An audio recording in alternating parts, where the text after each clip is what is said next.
LRS ఎవరు కట్టవద్దు అని చెప్పి బట్టి విక్రమార్క గారు ఆనాడు సిఎల్పి నాయకుడిగా శాసనసభలోనే మీడియా పాయింట్లో ఇది హేతుబద్ధంగా లేదు, కాంగ్రెస్ అభ్యంతరాలు వ్యక్తం చేస్తే సవరణలు చేస్తామన్నారు మీరు, కానీ జీవో ప్రకటించినారు. ఇప్పటికే న్యాయ పోరాటం చేస్తున్న వెంకటరెడ్డి గారికి నేను సంఘీభావం చెప్తా ఉన్నాను, హైకోర్టులో బిల్లు కూడా వేస్తున్నా అని అది చెప్పినారు. చెప్పడంతో పాటు అసలు ఎల్ఆర్ఎస్ రద్దు చేస్తాము, ఎవరు కట్టవద్దు అని బట్టి విక్రమార్క గారు కూడా చాలా స్పష్టంగా కామెంట్ చేసినారు.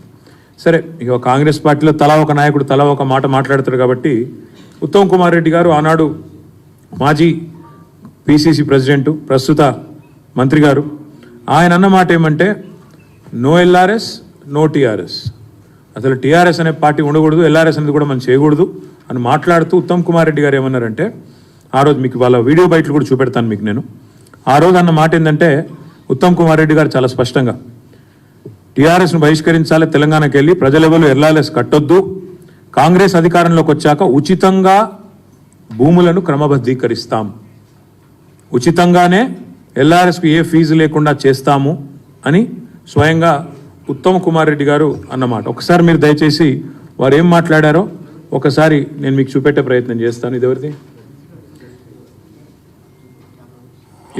ఇది బట్టి విక్రమార్క గారు.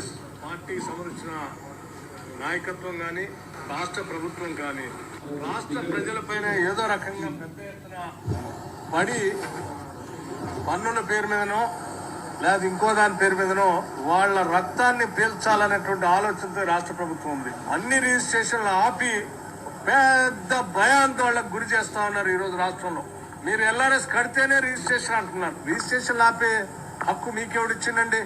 మేము రాష్ట్ర ప్రజలందరూ కూడా కాంగ్రెస్ పార్టీ పక్షాన విజ్ఞప్తి చేస్తూ ఉన్నాం, భయపడమాకండి. నేను నిన్న మొన్న ఇబ్బడిగా మీరు తీసుకొచ్చిన అప్పులన్నింటినీ కట్టడానికి ఆ అప్పుల భారం ఈరోజు ప్రజల మీద వేస్తా ఉన్నారు ఈ రకంగా. సో ఇది మంచిది కాదని మేము గతంలో కూడా చెప్పాం. ఇంకా 2-3 సంవత్సరాల తర్వాత ఇంకెట్లా ఉంటుందో ఒక్కసారి ఆలోచిస్తేనే భయాందోళనగా ఉంది. ఈ భారాన్ని భరించలేక ఒక అర్థం చేసుకొని ఒక కంక్లూజన్కి వచ్చారు, ఎన్నికలు ఎప్పుడు వస్తాయా, దీన్ని ఎప్పుడు పడిద్దామని. మీరెవరు ఆందోళన పడబాకండి అని చెప్పి నేను వారికి విజ్ఞప్తి చేస్తూ, వీలైతే అసలు కట్టబాకండి, మీ అందరికీ వెసులుబాటు కలిగిస్తాం, వాళ్ళకి వీలైతే కట్టబాకండి, మీకు అందరికీ వెసులుబాటు కలిగిస్తాం.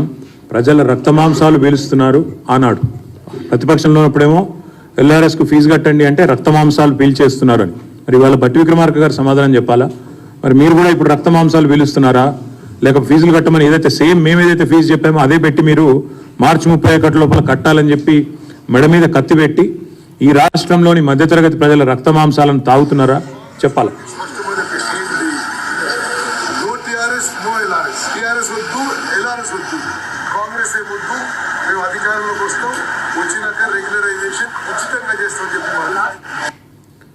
నో టీఆర్ఎస్ నో ఎల్ఆర్ఎస్, మేము కాంగ్రెస్ అధికారంలోకి వస్తాం, రాగానే ఉచితంగా, మళ్ళొకసారి వినండి, ఉచితంగా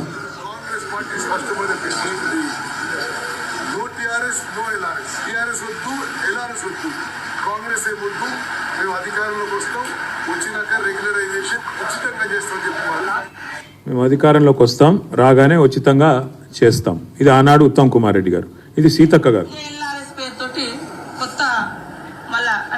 దోచుకోవడానికి దాచుకోవడానికి ప్రజల దగ్గర చిల్లి గవ్వలేకుండా చేయడానికి ఇదొక నాటకం. ఈరోజు వీళ్ళు ముగ్గురు మంత్రులు, ఒకరు ఉప ముఖ్యమంత్రి, ఇద్దరు మంత్రులు, ముగ్గురు మంత్రులు సీతక్క గారు, ఉత్తమ్ కుమార్ రెడ్డి గారు, కోమటిరెడ్డి వెంకటరెడ్డి గారు. కోర్టుకు పోయిన కోమటిరెడ్డి వెంకటరెడ్డి గారు మంత్రి, ఎల్ఆర్ఎస్ వద్దు అని, ఎల్ఆర్ఎస్ ఉచితంగా చేస్తామని చెప్పిన ఉత్తమ్ కుమార్ రెడ్డి గారు మంత్రి, ప్రజల దగ్గర చిల్లిగవ్వ లేకుండా దోచుకోవడానికే రుసుము పెట్టినారు అన్న సీతక్క గారు మంత్రి, ఎల్ఆర్ఎస్ అనేది అసలు కట్టవద్దు, ఇది కరెక్ట్ కాదు అని చెప్పిన మన బట్టి విక్రమార్క గారు ఉప ముఖ్యమంత్రి. నేను ఇవాళ ఈ ముగ్గురు మంత్రుల్ని, ఉప ముఖ్యమంత్రి గారిని, కాంగ్రెస్ పార్టీ ప్రభుత్వాన్ని ఇవాళ నేను సూటిగా అడుగుతా ఉన్నా, ప్రజల నుంచి 20,000 కోట్ల రూపాయలు తోలు వలిచి వసూలు చేయడానికి మీరు వేసిన ఎత్తుగడ ఇది కాదా? మీరు చెప్పిన మాటల్లో విశ్వసనీయత ఉంటే, మీరు ఆనాడు ప్రతిపక్ష పార్టీగా మీరు చెప్పిన మాటల మీద మీకే విశ్వాసం ఉంటే, ఇవాళ మరి ఈ రకమైన ఎల్ఆర్ఎస్ కార్యక్రమానికి మీరు ఎందుకు తెరదీశారు? మార్చి 31 లోపల ఖచ్చితంగా కట్టి తీరాలి అని మీరు ఏదైతే చెప్తున్నారో ఇది మరి ఎంతవరకు సమంజసం మీరే చెప్పాలా. ఎందుకంటే ప్రభుత్వంలో లేనప్పుడు, ప్రతిపక్షంలో ఉన్నప్పుడేమో ఫ్రీగా చేస్తామని చెప్పి ఊకదంపుడు ఉపన్యాసాలు ఇచ్చారు, ప్రజలకు అబద్ధాలు చెప్పి అధికారంలోకి వచ్చారు. ఎల్ఆర్ఎస్ మీద న్యాయ పోరాటం ఏమైంది? వెంకటరెడ్డి గారిది పిల్లి ఏమైంది చెప్పాలి. అందుకే మేము అనేది బట్టి గారు చెప్పిన మాటలు వట్టి మాటలను తేలిపోయింది. అసలు ఎల్ఆర్ఎస్ కట్టవద్దని చెప్పింది ఉత్తదని తేలిపోయింది. ఉత్తమ్ కుమార్ రెడ్డి గారు ఫ్రీగా చేస్తాం ఎల్ఆర్ఎస్ అన్నారు, మరి ఆయన క్యాబినెట్లో ఉన్నారు.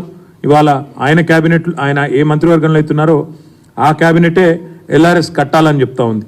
అదేవిధంగా సీతక్క గారు చెల్లిగవ్వలేదు ప్రజల దగ్గర అన్నారు, మరి వారు కూడా ఈరోజు సమాధానం చెప్పాలి. ఇవన్నీ తప్పకుండా ప్రజల తరపున మేము అడుగుతా ఉన్నాం, తప్పకుండా వారు మరి స్పందించాలని చెప్పి కూడా డిమాండ్ చేస్తూ ఉన్నాం. దాంతోపాటు ఆనాడు సరిగా ఇది ఎక్కువ కాలం కూడా కాలేదు, సరిగా సంవత్సరంన్నర కిందట ప్రతిపక్షంలో ఉన్నప్పుడేమో ఎల్ఆర్ఎస్ అనేది ప్రజలకు ఏమాత్రం లబ్ధి చేకూర్చేందుకు కాదు, ప్రభుత్వ ఖజానా నింపడానికి మాత్రమే మాట్లాడినారు. కానీ ఈరోజు మళ్ళీ నాలిక మడతేసి ఇష్టం వచ్చినట్టు ఉచితంగా చేస్తామని చెప్పి, అసలు కట్టవద్దని చెప్పి, న్యాయ పోరాటం చేస్తామని చెప్పి, టీఆర్ఎస్ వద్దు, ఎల్ఆర్ఎస్ వద్దు, టీఆర్ఎస్ వద్దు, కాంగ్రెస్ ముద్దని చెప్పి ఇవాళ అధికారంలోకి వచ్చిన 2 నెలల తర్వాత 20,000 కోట్ల రూపాయల భారాన్ని మధ్యతరగతి ప్రజల మీద మోపే ఏదైతే ప్రయత్నం ప్రభుత్వం చేస్తున్నదో దీన్ని తప్పకుండా విరమించుకోవాలి. ఫ్రీగా మీరు చెప్పినట్టు ఎల్ఆర్ఎస్ ఫ్రీగా చేయాలని చెప్పి రాష్ట్ర ప్రభుత్వాన్ని మేము డిమాండ్ చేస్తూ ఉన్నాం. ఎల్ఆర్ఎస్ పథకానికి అప్లై చేసిన 25,44,000 మంది ఎవరైతే ఉన్నారో వారందరి తరఫున రాష్ట్ర ప్రభుత్వాన్ని కోరుతున్నాం, ఉచితంగా చేస్తామని మాట ఇచ్చిండ్రు, ఉచితంగా చేయాలి. లేకపోతే ఒక్కొక్క కుటుంబం మీద దగ్గర ₹1,00,000 పైచలకు భారం పడే ప్రమాదం ఉంది. మీరు 20,000 కోట్ల రూపాయల కోసం మరి ఈరోజు వాళ్ళు ఈ రకమైన కార్యక్రమం తీసుకున్నారు. ప్రజల నుంచి ముక్కుబిండి మార్చి 31 లోపల వసూలు చేయాలని ముఖ్యమంత్రి గారే టార్గెట్ ఇచ్చినట్టుగా మాకు సమాచారం ఉంది. ఒక్కొక్క కుటుంబం మీద ₹1,00,000 పైచిలకు మరి భారం పడబోతా ఉన్న ఈ పరిస్థితిని వెంటనే ప్రభుత్వం స్పందించి తప్పకుండా వారు ముందుకు వచ్చి గతంలో ఇచ్చిన మాట ప్రకారం వారు నిలబెట్టుకోవాలి, ఉచితంగా చేయాలని చెప్పి కూడా మేము కోరుతా ఉన్నాం.